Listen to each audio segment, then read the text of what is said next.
Check this out guys. Yung ating pomegranate or granada sa Tagalog, meron na po siyang bulaklak. Ayan guys, oh. Ang ating pomegranate.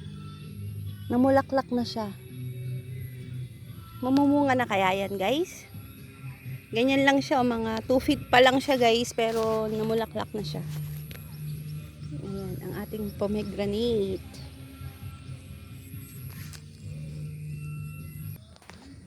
May bunga na rin pala guys ang ating mga guapol. Ayan guys, sa susunod malaki na yan, paplastikan na natin sila. Naglalabas na rin sila ng mga bulaklak ang ating mga guapol. Katulad nandito sa pilapil. Marami siyang bulaklak.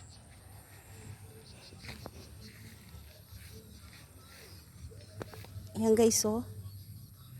Ang bulaklak ng guapol. Gandun. Ayan ang ating mga guapol.